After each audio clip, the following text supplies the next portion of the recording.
Bonjour mes délicieux co-créateurs, c'est Lilou, je suis avec la délicieuse Sarah Hébert. Bonjour. Bonjour Lilou. Comment vas-tu aujourd'hui ? Très bien. Je suis ravie de pouvoir faire une interview. Je sens que ça va être une interview qui va nous inspirer parce que ton message, au-delà d'être une ex-championne du monde, vice-championne de windsurf, d'avoir grandi sur un voilier avec tes parents, d'être née en Nouvelle-Calédonie, d'avoir un petit frère qui lui aussi est champion de kitesurf, Tom, et d'avoir traversé l'Atlantique comme tu l'as fait dernièrement, enfin en 2012. Tu es cette femme qui a écrit, tu es aussi l'auteur de Avec du cœur, tout est possible. Avec du cœur, tout est possible. Donc nous allons parler de ça parce que ton message, le cœur de ton message, c'est quoi ? C'est celui-là justement, c'est que malgré les difficultés qu'on peut rencontrer dans sa vie, il faut pas oublier ses rêves. On peut toujours s'adapter pour les atteindre. Voilà, moi, à la suite de l'implantation de mon défibrillateur cardiaque, j'ai quand même voulu poursuivre ma carrière sportive en planche à voile. Et c'est suite à cette implantation que je suis devenue championne d'Europe, vice-championne du monde et que j'ai fait cette magnifique traversée de l'Atlantique. Voilà, en planche. Vous, les champions, vous savez ce que ça demande d'aller puiser encore plus profond en soi. Hein. C'est le cœur qui permet, c'est cet amour, c'est cette passion pour ce que vous faites qui permet ça. Cette passion pour la vie, cette envie de la croquer, on sent ça chez toi? Ah oui, alors ça n'a rien à voir avec le côté championne, c'est l'éducation que j'ai eue, je pense, quand j'étais petite autour du monde avec mes parents en voilier, le fait de vraiment savourer les choses simples de la vie, de savoir à quel point on est chanceux juste d'être en bonne santé et d'être en vie. Après, le côté sportif, c'est plus le fait de ne jamais abandonner, de se dire que c'est toujours possible jusqu'à la dernière seconde de la course, tout peut arriver. Et c'est ça qui permet, oui, peut-être certainement à certains sportifs d'arriver à passer les épreuves de leur vie privée plus facilement, en tout cas. Ouais. Quand tu as fait cette traversée, t'as pas été jusqu'au bout en 2012. Qu'est-ce qui s'est passé? Parle-nous de ce moment et de ce que tu as appris d'ailleurs, quelle est la leçon de vie. Oui, en fait, la traversée, je partais de Dakar pour arriver en Guadeloupe.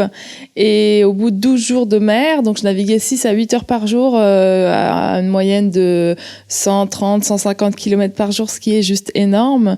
J'ai simplement atteint mes limites parce que le vent, en fait, a tourné, s'est axé dans mon dos et a rendu le parcours beaucoup plus long en voile. On peut pas aller d'un point A à un point B, il faut jouer en fonction du vent. Et là, au lieu de partir sur une traversée qui devait durer 40 jours, elle aurait duré 80 jours. Et il y a un matin, je me suis mis à l'eau et puis j'ai eu des débuts de perte de connaissance, troubles de l'audition, troubles de la vision. Et au téléphone avec mon médecin, une fois que j'étais revenue sur le bateau, tant bien que mal, il m'a simplement dit que j'étais en train d'atteindre mes limites et que du coup, une fois qu'on est rentré dans ce cercle de la grande fatigue, la grosse fatigue, on met plusieurs journées à en sortir. Et là, tu t'es dit quoi? Zut, ça y est, c'est fini. Temps de préparation, 2 ans de préparation, je crois, pour ces 12 jours. Oui, alors la vraie leçon de cette traversée de l'Atlantique, c'est véritablement le fait de devoir mettre un point final à un projet avant qu'il soit terminé, puisque pour moi, en tant que sportive, il allait être terminé le jour où je posais mon pied en Guadeloupe. Je suis quand même allée jusqu'en Guadeloupe, puis je me suis quand même remise à l'eau en planche à voile, parce que je me suis dit pourquoi se priver de ce moment-là, de partage avec tous les planchistes guadeloupéens. Mais ça a été difficile parce qu'à un moment donné, oui, faut dire stop, sinon là, j'aurais fait comme l'alpiniste qui veut y retourner parce qu'il reste seulement 100 mètres, mais j'y serais passée, quoi. J'y serais passée et je savais que ça en valait pas la chandelle parce que j'ai vécu quelques semaines dans les soins de rééducation ou de soins intensifs dans les hôpitaux et je sais à quel point la vie est précieuse et qu'on n'a pas le droit de la gaspiller juste pour un objectif sportif. Parce qu'à côté de ça, en fait, j'avais réalisé 2 de mes autres objectifs qui étaient de partager le message avec du cœur tout est possible et de vivre en immersion totale avec l'océan qui me porte depuis que je suis petite. Et ça, c'était extraordinaire. J'ai vu une baleine devant moi ce jour-là. Je peux t'assurer que je me suis dit, là, c'est bon, quoi. Je peux. C'est fou de pouvoir se dire ça. Je me suis dit, tout peut s'arrêter là. Mais tout, quoi. Même la vie, hein. J'ai vu. En fait, c'est incroyable. Des fois, on se retrouve face à une telle beauté de la nature avec ce puissant sentiment d'être à sa place que plus rien n'a d'importance. Le temps s'arrête, quoi. Certains qui plongent en profondeur ressentent ça et n'ont pas forcément envie de remonter, d'ailleurs. Oui, ouais, c'est clair. Ça doit être pareil. Il y a quelque chose de grisant pas dans l'au-delà, mais est-ce que t'as ce rapport à la vie? Quel est ton rapport à la vie et la mort, justement? Parce que c'est là où on commence à le ressentir un peu. Que tout est connecté, en fait, hein. La vie et la mort, c'est finalement la même histoire. Non, que tout est connecté. Moi, je suis profondément quelqu'un de la terre, même si j'ai vécu sur l'eau, je suis connectée à tous les éléments naturels.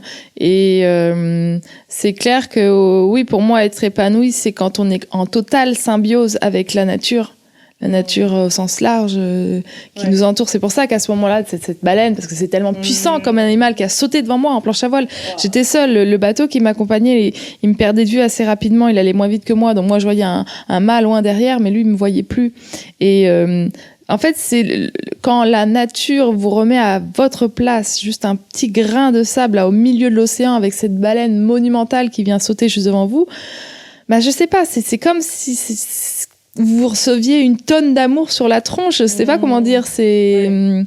Tu vois pas l'amour comme juste l'amour, le côté romantique. Hein. C'est pas ça. Là, on parle de quelque chose de plus puissant. Ouais, complètement. Oui. C'est tout ce qui nous entoure. C'est le souffle de vie pour moi, l'amour. Ouais. C'est ça. C'est rond, ça flotte dans l'univers un peu partout et c'est encore plus facile à ressentir pour moi quand on est dans la nature et qu'on est connecté avec toutes ces vibrations qui nous entourent. Ouais. Alors, tu vas refaire un tour du monde là en 2 ans avec ton chéri, avec ton homme, en voilier. Donc, c'est un petit peu l'histoire ton passé qui se répète là. Hein. C'est un grand rêve. Oui. En fait, quand on a vendu notre bateau, j'avais 11 ans. Et depuis, je m'étais toujours dit qu'un jour, je repartirais. Parce que quand on a vécu, moi, je suis née sur le bateau en Calédonie. Et après, j'ai vécu 11 ans comme ça. Et c'est vraiment une vie top où, en fait, on a un rapport au temps qui est beaucoup plus naturel et sain que ce qu'on peut avoir dans une vie qui est rythmée par la productivité, des choses très matérielles, en fait. Et donc, j'avais hâte. Et voilà, ça fait 1 an qu'on a acheté ce bateau. Je vis à bord avec Pilou, notre chat. En Bretagne. En Bretagne, c'est ça. Et voilà, on va partir. Ouais, je suis extrêmement heureuse. Ouais. Et là, tout est possible. C'est quelque chose qui se prépare longtemps à l'avance, et en même temps, tu dois être ouverte à l'inconnu, je suppose, et constamment rééquilibrer ce rapport à la nature veut ça, et moi j'ai envie de ça, mais non, il y a peut-être un juste milieu. C'est ça qui est très marrant, c'est que ce projet-là, on l'anticipe, on veut le partager avec un maximum de gens. Donc j'ai fait un blog, une chaîne YouTube, on a des partenaires, etc. On a un programme, on sait tous les mois on fera une vidéo, on aimerait être là dans 1 an, là dans 2 ans, avec des escales. On a fait une belle carte, mais dans l'absolu, en fait, c'est la nature qui va décider. Et c'est là où il faut être extrêmement prudent. Dans ces cas-là, les accidents arrivent quand les gens sont pressés, se dire bah ouais, mais dans 3 semaines, moi, il faut que je sois sur l'île là-bas, donc faut qu'on y aille. Et c'est là où il faut se dire bah non, attends, la météo est vraiment pas top du tout. Je partirai plus tard, tant pis, je serai en retard. Mais donc oui, faut aller au rythme du vent, de l'eau, des courants. Et dans la vie, c'est ça aussi. Des fois, si ça passe pas, vaut mieux attendre et puis ça passera après, quoi. C'est la belle métaphore de la rivière. Quand on va contre le courant, ça marche moins bien. Des fois, faut prendre un détour, mais parce que c'est le seul chemin qui t'emmène là où tu vas aller, quoi. T'auras le temps de faire du stand-up paddling, parce que tu es, d'après ce que j'ai compris, la référence quand même en France, en francophonie. Oui, en fait, le but du jeu, c'est que tous les deux, avec Aurélien, on vient de la compétition en planche à voile. On adore la planche, le kite, le surf, le stand-up paddle. Donc, on a une cabine qui est entièrement reconvertie en garage avec toutes nos planches.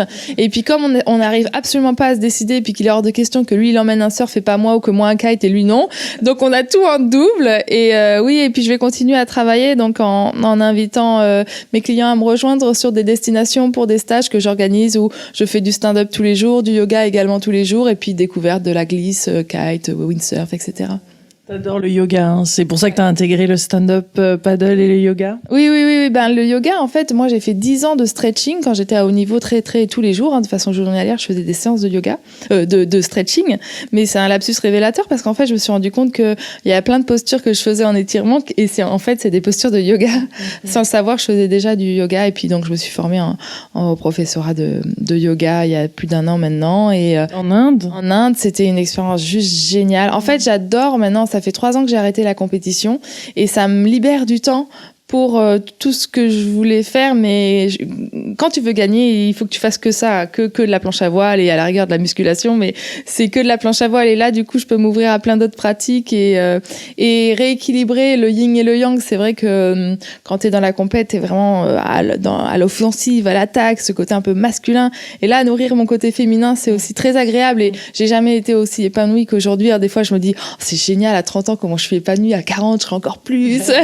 Et c'est vrai, c'est réussir à nourrir ces deux côtés, parce qu'on a toujours deux côtés qui s'opposent, mais qui s'ajustent formidablement bien. Et c'est ce que je suis en train d'apprendre au fil du temps. Et le yoga est un allié pour ça et qui me suivra toute la vie. C'est vrai que c'est une hygiène de vie. Pour moi, c'est comme se lever, manger bien, brosser les dents. Tu fais du yoga, quoi. C'est une philosophie de vie aussi. Hein. Ouais. Alors, tu as changé ton alimentation aussi ?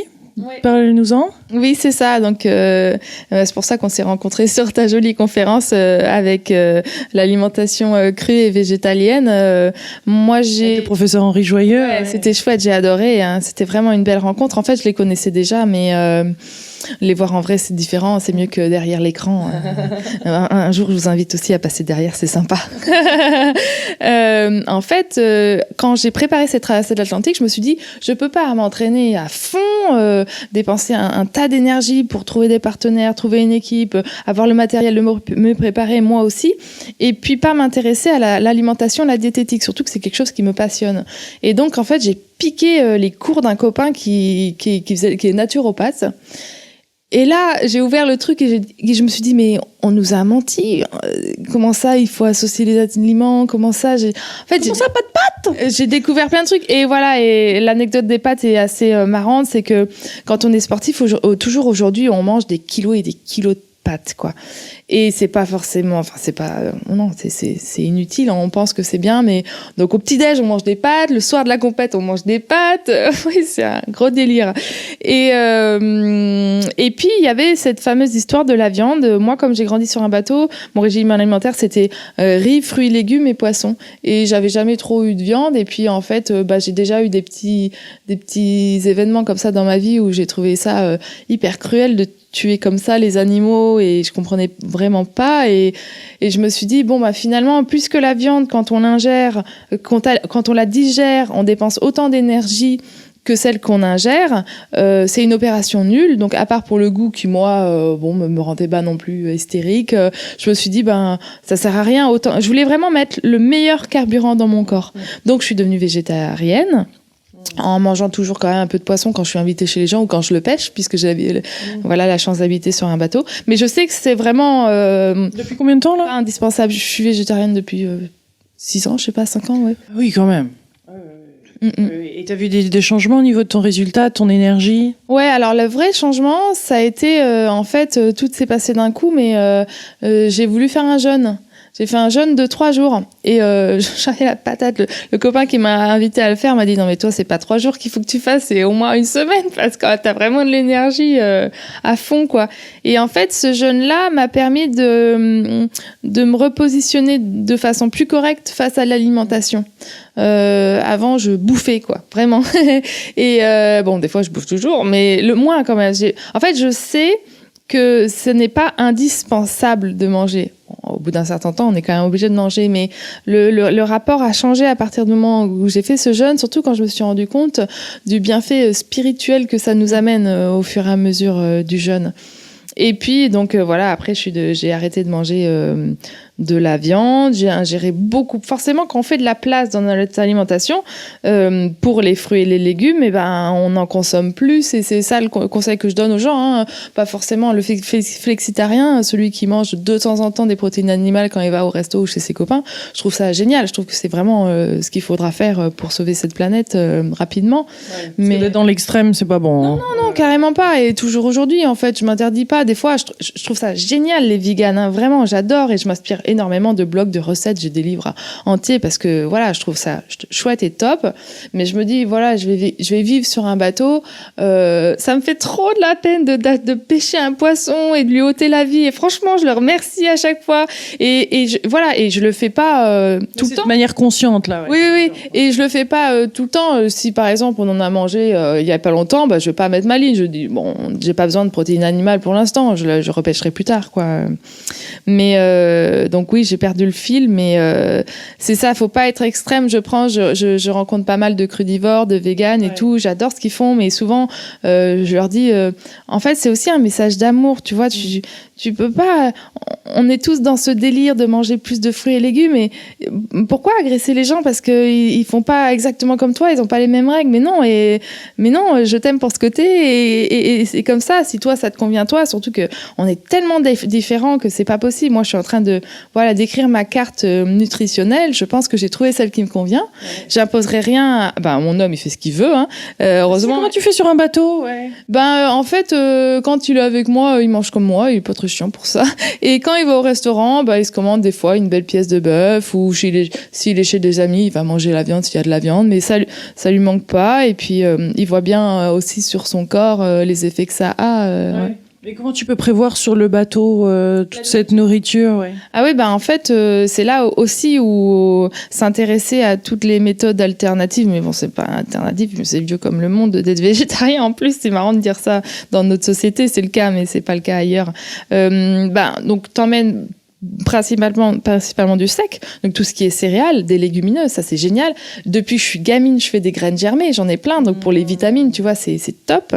Et puis les fruits et légumes, il y a plein d'astuces pour les conserver, mais c'est vrai que sur des grandes traversées, il va y en avoir 2 pour nous, l'Atlantique et le Pacifique. Au bout d'un moment, ça périme quand même.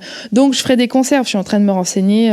Alors la cocotte minute, ça reste quand même le meilleur ami des voileux, même si c'est vrai que c'est quand même assez puissant comme façon de cuisson. Ça nous permet de faire plein de choses, et notamment des conserves, et donc voilà. Quelle merveilleuse aventure, ça donne envie. Vous partez quand? En septembre l'année prochaine. Septembre 2016. C'est ça. Et toute l'aventure, vous pourrez la suivre sur le blog Poussé par le vent. Ah, génial. J'ai hâte de regarder tout ça. Un petit mot de la fin par rapport à ton livre, ou un message, ou quelque chose qui est important à dire que tu n'as peut-être pas dit là dans cette vidéo. De toute façon, on aura l'occasion, j'espère, de se retrouver à Maui. Je t'inviterai sur le stand-up pour une séance de yoga flottante. Un petit mot, non, moi je voulais juste remercier toute cette communauté qui est autour de toi, et c'est génial de voir qu'il y a autant de gens qui s'intéressent à ces thématiques-là. Ouais, c'est de l'amour. Il y a peut-être que tu la connais, mais il y a quelques jours, c'était mon anniversaire, et pour mon anniversaire, je suis méga gâtée parce qu'en fait, j'ai eu que des gens que j'aime et que j'apprécie, ou que je trouve, que je respecte énormément. Et donc je suis allée voir Bea Johnson, Zero Waste Home, je sais pas si tu connais. Je vous invite à aller voir. En fait, elle prône le zéro déchet, et c'est une façon assez minimaliste de vivre. Et donc moi ça me parle parce que sur un bateau tu peux pas avoir grand chose, tu sais. Et en fait je suis rentrée là dans cette salle là, et quand j'ai vu tout le monde qui avait, alors c'était en semaine, que Auray, tu vois, c'est une petite ville de campagne. Je me suis dit, mais c'est génial. Et on est nombreux là derrière cette caméra à te regarder, à regarder des gens comme ça qui véhiculent un message d'amour, de bien-être, de respect de l'environnement, et c'est top. Voilà, juste merci. La communauté grandit de jour en jour, et c'est vrai qu'on en a envie, et ça nous nourrit à un autre niveau que purement physique ou extérieur. Là, c'est l'intérieur, ça fait du bien. Il faut pas avoir peur de le dire. Moi, des fois, je passe pour l'original dans ma bande de copains-copines, mais non, faut pas avoir peur de ses convictions, d'être ce que l'on est. Ouais. Tout en respectant quand même là où en sont les autres. Je pense que c'est un juste milieu. Oui. Ah mais oui, parce on n'a pas du tout la vérité n'existe pas, et donc voilà. C'est chacun qui est épanoui en faisant ce qu'il a envie et besoin de faire. Donc c'est tout, quoi. En tout cas, nous, on t'accompagnera avec le cœur. On sera peut-être pas sur le bateau, mais on sera là en énergie, et puis on pensera bien à toi et à Aurélien. Je t'embrasse. Merci beaucoup pour cette interview et ce moment passé ensemble avant toutes tes nouvelles aventures. Je te souhaite plein de belles choses, et qu'on puisse se revoir et refaire une autre vidéo. Génial. Je savais que j'avais à l'interviewer. Elle est venue voir les interviews en direct des Feux de la Rampe l'autre jour sur l'alimentation, comme on disait avec le professeur Joyeux. Et j'ai vu tes yeux et je savais, c'est instantané. Hein. C'est dingue quand on suit notre intuition comme ça, à quel point les choses sont évidentes et simples. Ouais, c'est clair. Je te remercie beaucoup, Sarah. Gros bisous à vous tous, les délicieux co-créateurs. On vous embrasse très fort. Si vous aimez cette vidéo, n'hésitez pas à la partager. Je parie que vous avez bien aimé les petites images derrière nous. C'est une petite innovation là. On va voir ce que ça va donner, tout ça. Gros bisous. Au revoir.